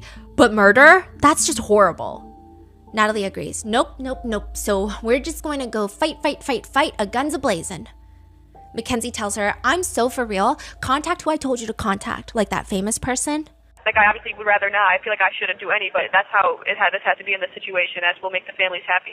But murder, like, no, hell like no. That's just horrible. And that's what I mean. So we're just going to go fight, and guns a-blazing. And I'm so for real. You contact who I told you to contact, like that famous person. I know. I'm on. You can get a protest going and shit, like. I think she's talking about Kim Kardashian again. Oh, I know. I'm on it. Mackenzie thinks that they should organize some sort of event for her. But you can get like a protest going on and shit. Like, yeah, I'm dead ass serious. Like a whole ass protest. Natalie tells her they will keep fighting, but I hope it doesn't go that route because that would be ridiculous. Mackenzie says yes. And honestly, if the judge does that, I'm just going to know that she has some weird ass shit going on, like bribery or something. That's all I can think of. I guess Mackenzie wants her mom to get someone famous, maybe Kim Kardashian, then organize some sort of protest in the off chance that the judge does find Mackenzie guilty of murder, which she thinks is unfathomable, unless there's some sort of corruption. And in another call, Mackenzie wonders, so clearly the judge just wants to speed this process up as fast as she can and get it out of her hand. And like, this is a very common thing. Judges do have a schedule. They do want speedy trials, right? So like, this is nothing new. I wonder how much money she made from this. Wonder how much money she made from this. The judge? Yeah, that's what she says. They need to look for like deposits or some shit or cash, some weird shit. They probably gave her the cash that like Dom had. Kenzie, we're not talking about anything, remember? I don't even know what you're talking about, so just stop. Then to look for like deposits or some shit or cash. They probably gave her the cash that like Dom had. Candy, we're not talking about anything, remember? Don't. And again, I think her mom is just saving for the fact that this is a recorded line. In one call with a friend, Mackenzie is talking about how she's going to be on the news and the verdict is going to come out, which her friend says, and like her friends are crazy too. Why are they so obsessed with you? Why are they so obsessed with you? Like, you've gotten a fucking car accident. Like, I've gotten in 3 of those. Like, it's probably just because, like, my boyfriend's last name is, like, Russo, and, like, his family is just, like, trying to, like, do some weird shit. I don't know. They don't fuck with me no more. Again, like, I did look into it, okay? And there are lots of people with the name Russo. And there are lots of people in politics or in the legal field with the last name Russo. But also, there's lots of Koreans with the last name Lee. Are they related to Samsung? Probably not. Are they bribing people in court? Probably not. They're probably just a regular person with the same last name. She says, like, I would understand if they gave me like a normal charge, but like the charges that they gave me are like literally insane. They're trying to make it seem like something that it's not. It's not like I didn't do this on purpose. I got in a car accident. I'm a third victim. There's evil working against me. And I'm like, there's evil working against me. Like, and then I'm like, why would I be saved to live like life if like they were just going to arrest me?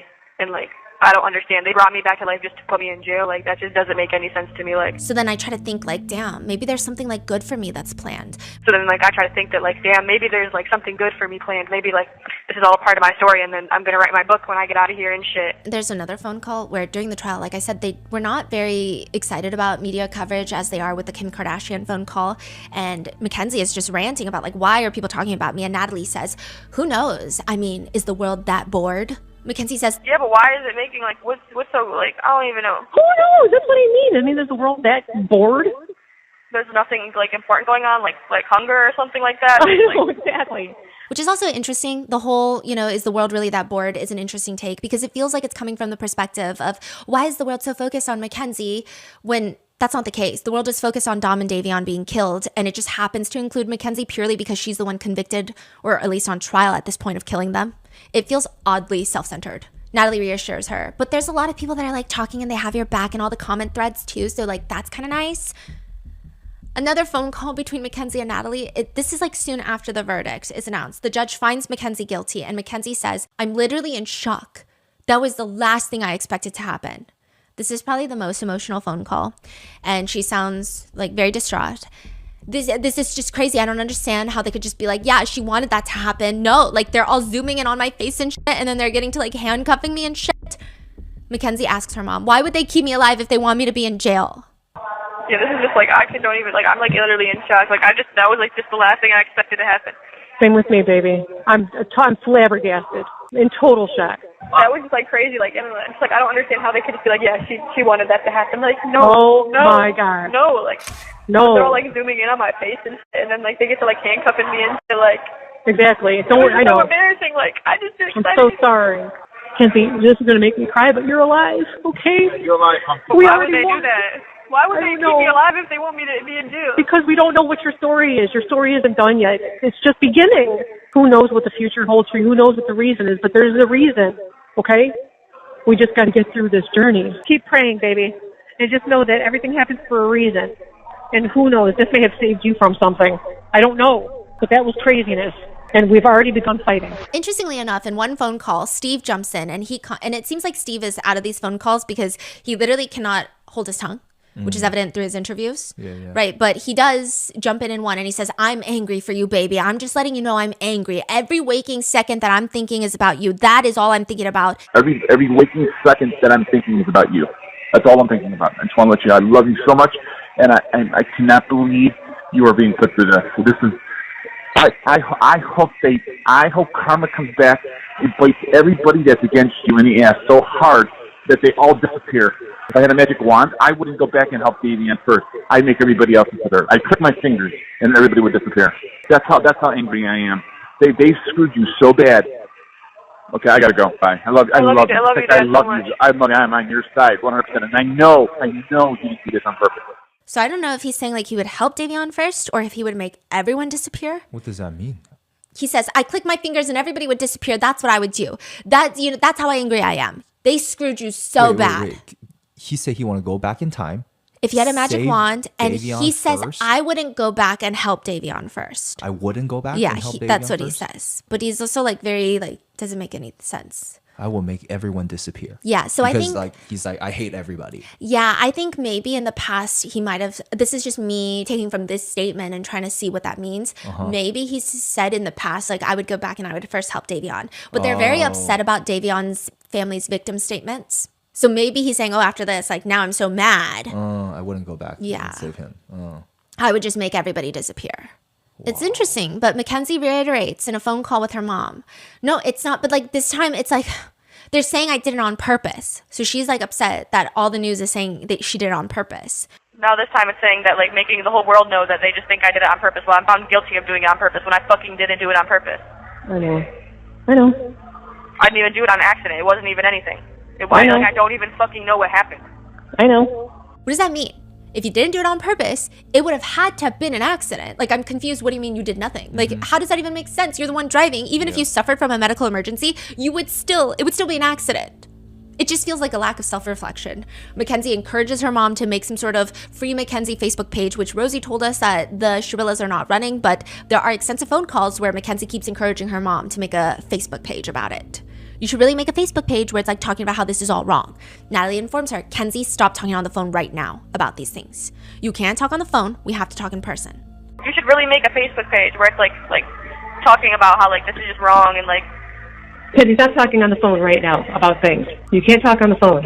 We have to talk in person. And again, that's not me insinuating that they run the Facebook page. I have no idea who runs the Facebook page, but there was just a lot of conversations where Mackenzie tells Natalie to run a Facebook page, and lo and behold, there's a Facebook page. When you get charged, what the judge is looking for is like remorse. Yeah. Like you are sorry, you see where you fucked up. But everything they're doing and the parents are doing on top of it's only making this worse. Yeah. This is never going to work out, even in the long run. The parents are still babying her, enabling her. That's what Davion's parents said.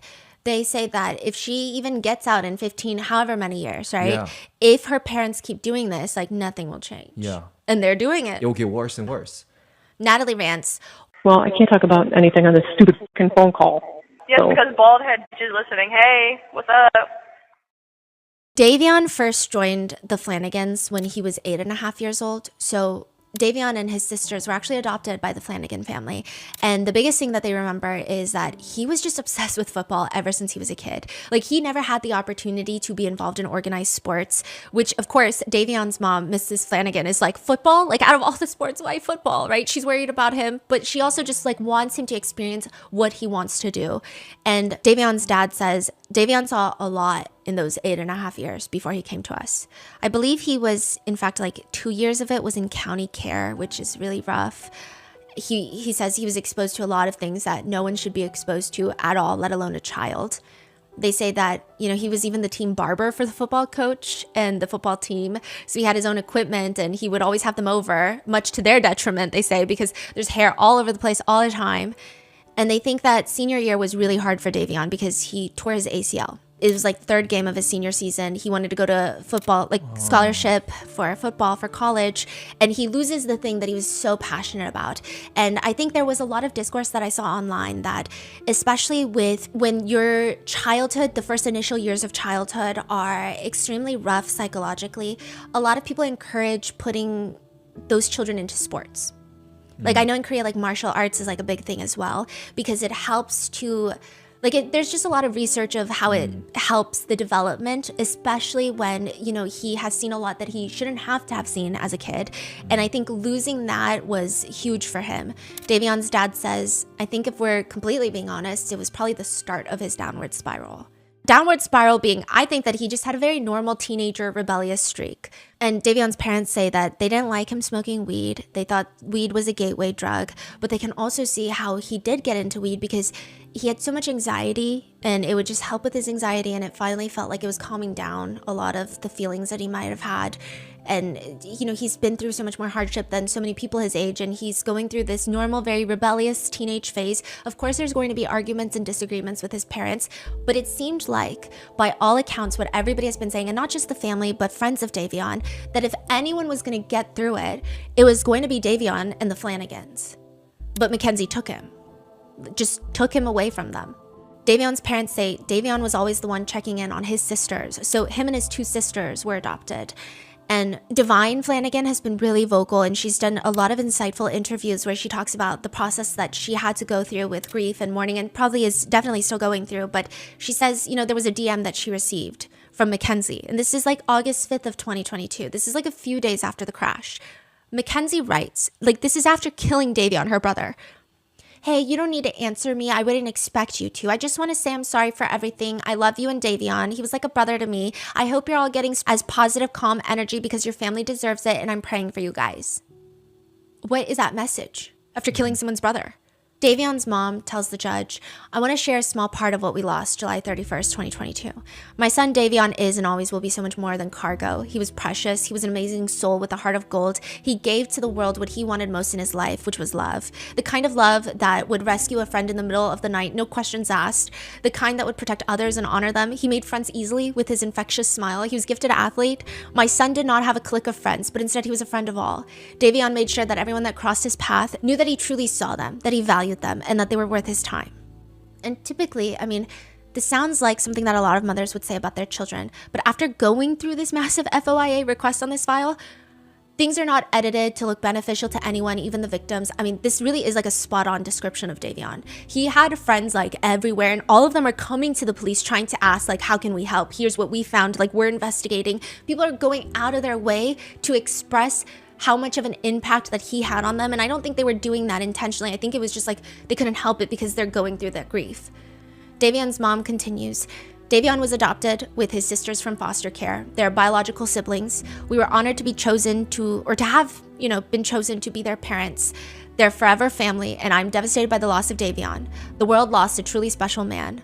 My girls lost their best friend, their protector, the one and only trusted family that has been by their side from day one. He alone understands the pain and loss that they have gone through and was always there for them. This fact alone breaks my heart for my girls and my family. So many dreams shattered, a future stolen. We will never get to see the amazing man that he surely was to become. His life was precious, like I said. He was so much more than cargo.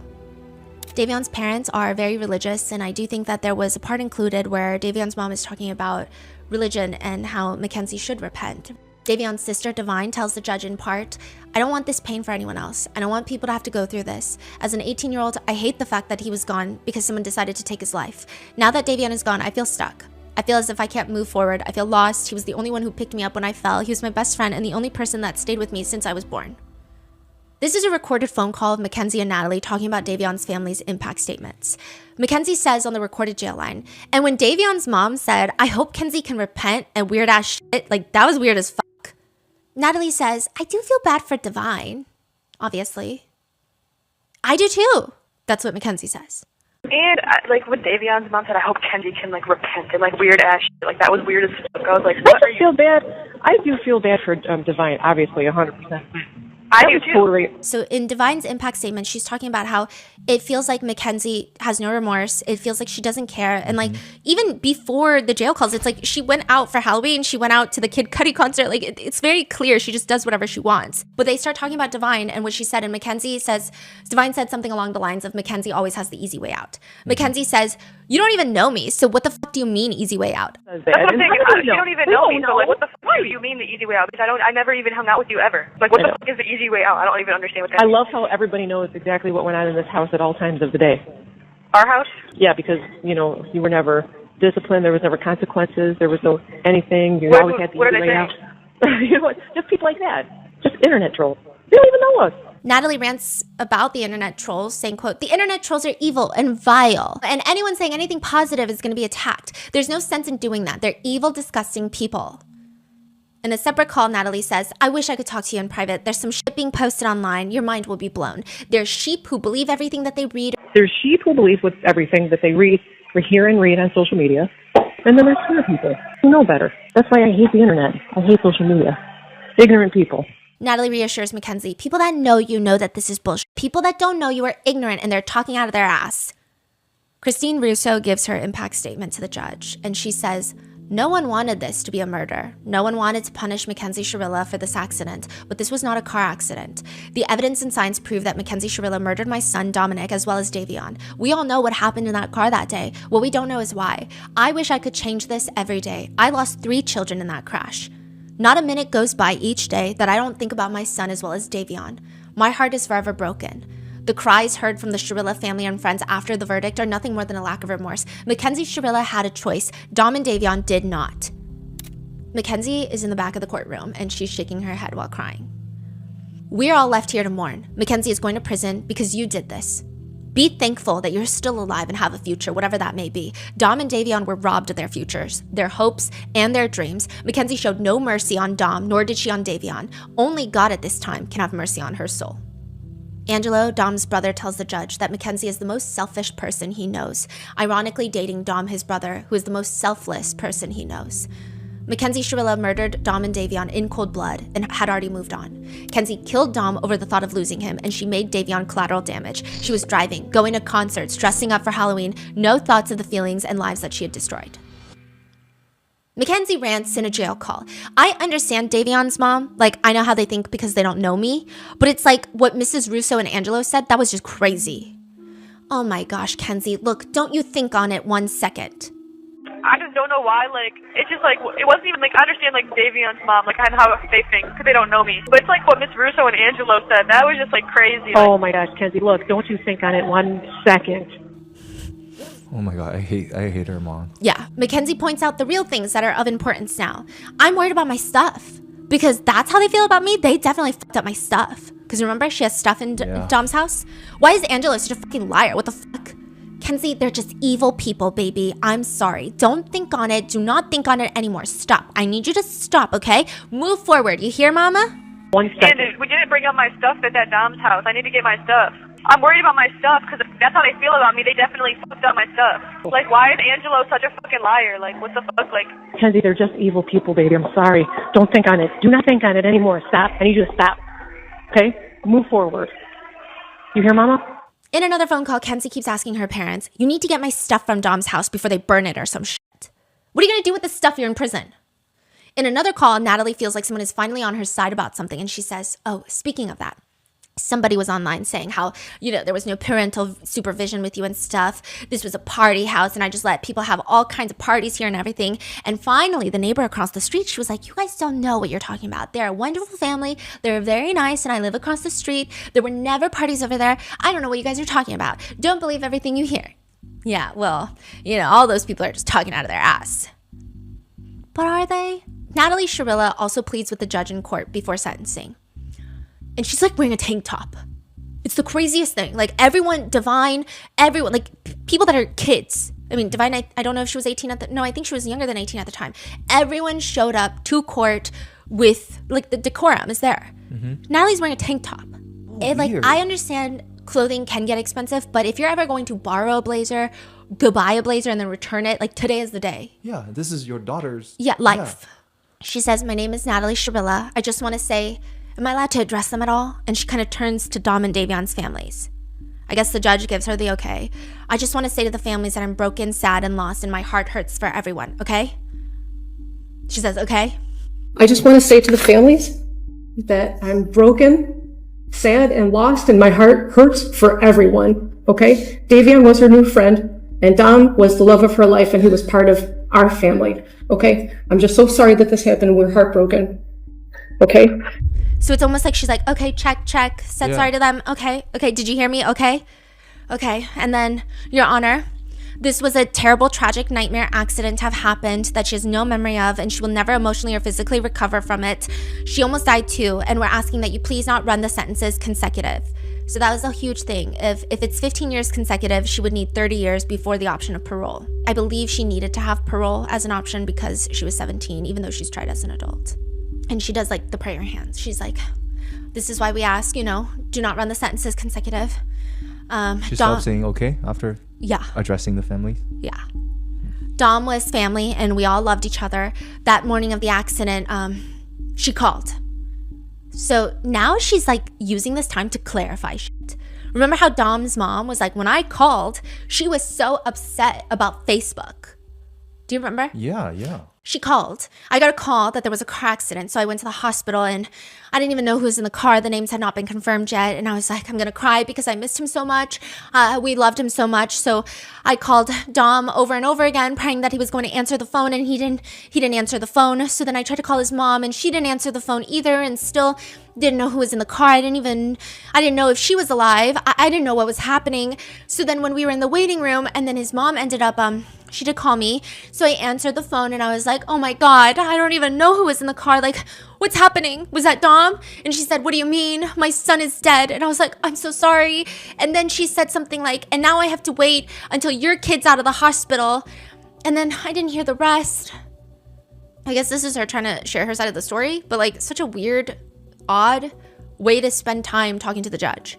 She says, we loved him so much. I hung up the phone. I did not talk about social media. I didn't even know what was going on yet. Okay, so then that was it. What? Yeah, she's trying to defend her own character right now. Like she's like, I didn't say social media. Yeah, and then she brings up the whole modeling post. Right, that was like a day after. Modeling post response. Yes, in the hospital. Wow, this is mind blowing. Yeah, I've never seen this happen before. Shit. She's like trying to clear her name. Yeah, usually not even her daughter's name. No, and usually when I say, "Oh, this was like the shittiest impact statement from a defendant's parent," it's because it's short and generic. Like, please have mercy on my kid, right? But this is like the shittiest of the shittiest I've ever seen. In the hospital, that Vitality post, I commented on that because somebody called her a murderer, and she's not a murderer.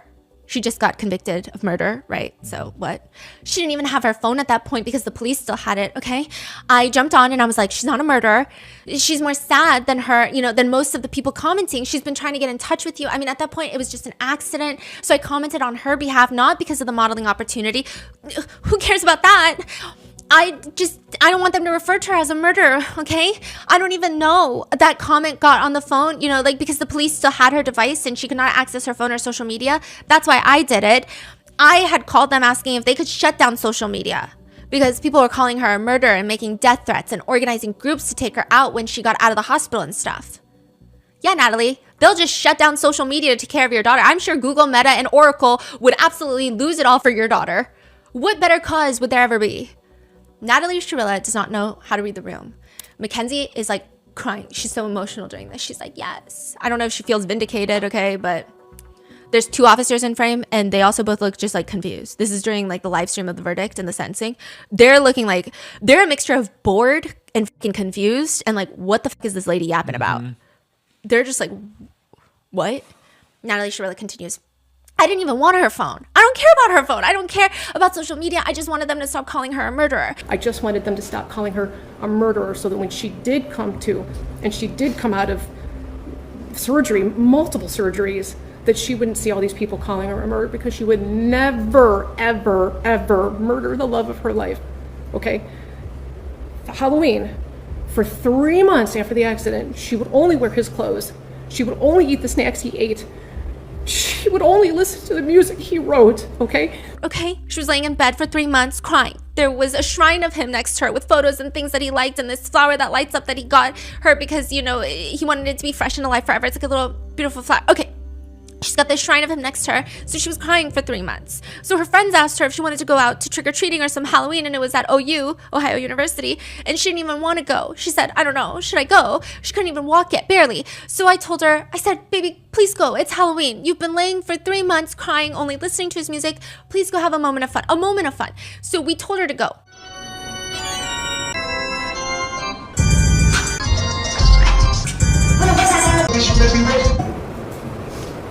Are these posts? These are on Halloween of last year, so these would be post-crash just before she was charged in November. My husband drove her. I brought her back home. She just needed a second of fun from losing her whole world. So this was us. We told her to go.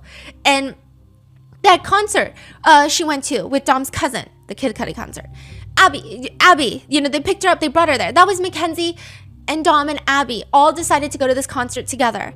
And that was for Dom. Everything she did after the accident was either in honor of him, to be close to him, or just to be by him any way that she can. She's devastated and tragic, and he was the air that she breathes, okay? And they went with his cousin. We spent all kinds of time with him after the accident, and what was the other thing? It was so shocking the judge interrupts her. I'm hearing an awful lot about your daughter. I'm not hearing very much about the 2 dead people. Dom, okay. I'm asking you for leniency because this was a tragic accident that she does not remember. And Davion, he's a new friend. I'm so sorry. What does that mean? His life is worthless? The judge asks. No. God, no. Not at all. They all loved each other. They all spent every day together. You know what I mean? I don't know too much. Isn't that part of the problem, Mrs. Shirella? Sorry? Isn't that part of the problem that they all trusted each other?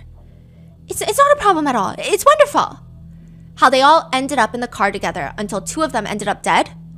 I understand what it looks like. I'm saying this was a tragic accident. She would never.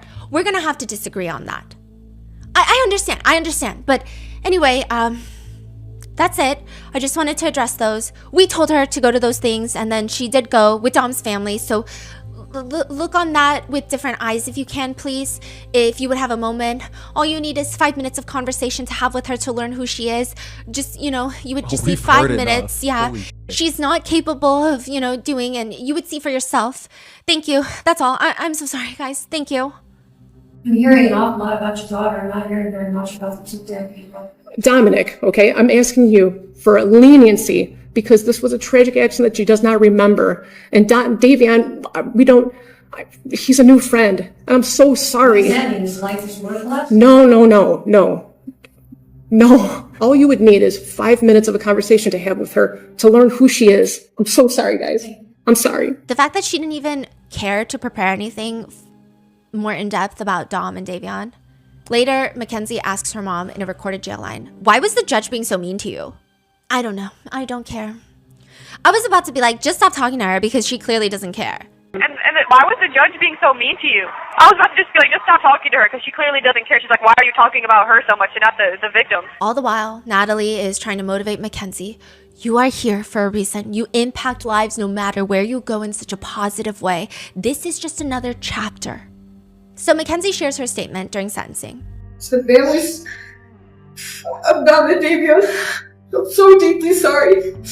I hope one day you can see I would never let this happen or do it on purpose. I wish I could remember what happened. I'm just so sorry. I'm heartbroken. I love Dom and Davion. We were all friends and Dom was my soulmate.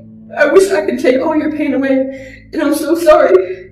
And to my family, thank you for the support and all the love you guys give. Thank you for fighting with me. I love you all so much. I'm done. Thank you.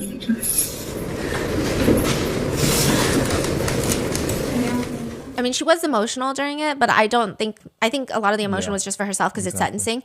And this is a little bit different from the speech she was brainstorming with her mom on the phone on the recorded jail lines. Because in that one, she says, "You can see I would never let this happen or do it on purpose. I'm just heartbroken. I wish I could take all your pain away. Long live the boys. And to my family and support, I thank you. I thank you all for seeing the real under all these lies. Thank you for nonstop fighting for me and all the love and support. I love you all so much. I pray one day people won't see me as a monster they're making me out to be. Thank you." This was the first draft? Yeah. I would never let this happen or do it on purpose. I am just heartbroken. I wish I could take all your pain away. Long live the boys. To my family and support, I thank you all for seeing the real under all these lies. Thank you for nonstop fighting for me and all the love and support. I love you all. And then I pray one day people won't see me as this monster they are making me out to be. Makes she sense. spent more time talking about her quote-unquote supporter. Yeah, it makes sense that her attorney would just delete all of that. Okay? I don't really think Mackenzie understands the full scope of what's happened. In one conversation from jail, Mackenzie says she's got some sort of message from someone named Benjamin Harper. She's worried that this is Davion's neighbor. And she tells her mom, "I'm nervous for him to message me. They're about to send me some hate mail and shit." Natalie tells her, "Just block it." "No, it's okay. I'm gonna reply. I want them to send messages like that." I want them to send me messages like that. Like, bitch, I don't give a fuck. Like, I know what I did. I know what I didn't do. The only thing that I'm guilty of is driving. But how do you know that if you don't remember what happened? Also, her lack of understanding reality is astonishing. In another phone call, she's talking to her mom about said sentencing. So this is right before sentencing. She's found guilty, and she doesn't know how long she's gonna be sentenced to. And she says, "Look, I'm about to say I don't want to go to court, type shit." Well, you don't have a choice.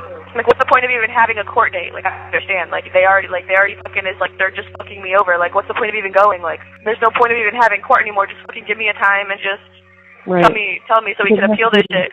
She gets sentenced to 15 years to life to be served concurrently, which means she will be eligible for parole in 15 years, though it seems highly unlikely. Even the judge says it's probably unlikely, right? But Mackenzie says to her mom in a jail call, but I'm surprised she only gave me like 15. But I'm surprised she only gave me like 15. Like, I thought she was going to give me like 85 years. No, I really did think it was either going to be death penalty or life in prison, no parole. Yeah. But she gave me 15 years and I do get parole. That's crazy as fuck. Davion's mom says, I'll be honest, we were taken aback when we found out that the sentences were to run concurrently. We were taken aback. She is essentially serving the same sentence that she would have if only one of the boys had been in the car. It's very hard to stomach. Mackenzie's parents have stomachs of steel. They're trying to take this case to the Supreme Court. They did file an appeal. So after your conviction, you can file an appeal. They filed an appeal. It was rejected. They filed a second appeal, but they filed it 1 day late. So it has to be within the 365 days. But they filed it 1 day late, and they argued it was like confusing because of leap year. And everyone's like, what? The Shirillas state in interviews that they did not have a good defense, which is pretty par for the course for appeals, is to say that your attorneys did not represent you well enough. That's pretty standard. They state that they were bullied, almost bullied, into a bench trial instead of a jury trial. Steve says if this was a jury trial instead of a bench trial, quote, she would have never been convicted. She'd be free today. She'd be going on with her life, but she'd be free. That's the truth. But to let you know, her lawyer, when asked her about a jury or a bench, she asked for a jury and he talked her out of it. And then he starts talking about the judge. He says, I mean, that ego. I don't know how she walks in and out of the room with that kind of ego. It's unfortunate that a sitting judge of that long ruled that way and acted that way. Later, he argues, you get pulled over now in Strongsville speeding, it's attempted murder. That's the precedent they've set with this case.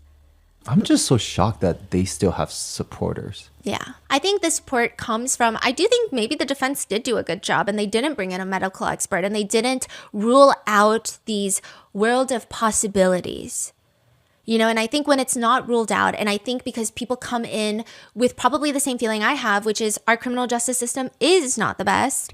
So maybe it's like, but we can't because there are innocent people in jail. So we have to give some sort of leeway and thought. And I think they use that to their advantage because I'm lost. Yeah. But when the trial was happening, it seems like at some point they all agreed on a bench trial. I mean, they had to. Mackenzie had to agree on it. But even her parents, in one jail call, Natalie is saying, oh, and then one of my friends was like, you made the right decision with choosing a bench trial and stuff. And I'm like, well, it wasn't up to me. You know what I mean? But thank you. And that made me start crying. So whatever happened up to this point, Kenzie, is exactly that it's supposed to be. We just have to trust and put our faith in it, okay? So it seems like you like a bench trial. In another call, Mackenzie wordly asks her mom if she should have done a jury trial, to which Natalie says, no, because there's still other people that are like, I don't care that she did this and this and she should get the death penalty. That person doesn't know you. That's how some people are talking. Nope, you made the right choice. Regardless, they tried to take it up to the Supreme Court of Ohio, which they recently denied. Chief Justice of the Supreme Court of Ohio, Sharon Kennedy, refused to review Mackenzie's case, writing in a decision that she declines to accept jurisdiction of the appeal. She could petition to the U.S. Supreme Court on a federal level, but anything on a federal level is even more tedious and even more of a lengthy process than on a state level, and it's just, your odds of that are not worth the fees usually. Most likely, her next big milestone is her first parole hearing that will be in 2037. And I know that Dom and Davion's families will most likely be attending, and I think they will be attending with a fire-burning passion to keep her behind bars. And I would think it would be a very long shot for her to be released on parole in 2037, which means if they reject her parole, she has to wait anywhere between 1 to 10 years. So like they tell you at your parole hearing if you're denied, anywhere between 1 to 10 years. But the fact that she's young would probably make it less than 10. It has to legally be less than 10, but it could be 10. It could be 9. I just don't see her changing, like the way that the parents are acting too. Yeah. Cheyenne says, I don't know if she still does it now, but when I was in there, she was journaling every single day, date, timestamp, and she told me it was for a book when she gets out. She told me she had a modeling gig before she even came in, and she was like, I got offered a modeling gig before I came in. I'm going to write a book when I get out. I'm going to be a social media influencer telling my story and all that stuff. So this is why the families are trying to do Dom and Davion's law, because in Ohio, the Son of Sam's laws, which protects the victims' families from the perpetrator profiting off their crimes, a lot of that in Ohio has not been updated to include social media. Oh. Right. So I think it just includes a lot of the traditional ways of making money. So I think they're trying to get those updated. I mean, this whole book thing. Yeah. And she also says about Mackenzie, you know how in the Netflix documentary, she says, I think about it every day and stuff like that. I'm not going to say she doesn't because I'm not in her head every day, but her actions, I don't think she does. And she's like, since I've been gone, you know how I said Juice was Jasmine's girlfriend? Yeah. As soon as I left, she started doing stuff with Juice. So Cheyenne's just like, she's in there like just doing things. Like I don't think she's thinking about it every day. And that is where we are with the Mackenzie Shirilla case. I know this was a very lengthy journey that I just took you on, but I just wanted to be as thorough as possible. And there was just so much in the FOIA that I felt like, you do have to pay. I forget how much it was, but like most places you have to pay to get the FOIA, and then to have the leniency of time to have people go through and like for me to sit there and read. Like I know that a lot of you guys are also working, so it would have just been impossible. So hopefully that is as thorough as we can get. Let me know your thoughts. What do you think? Leave it in the comments. And with that, stay safe and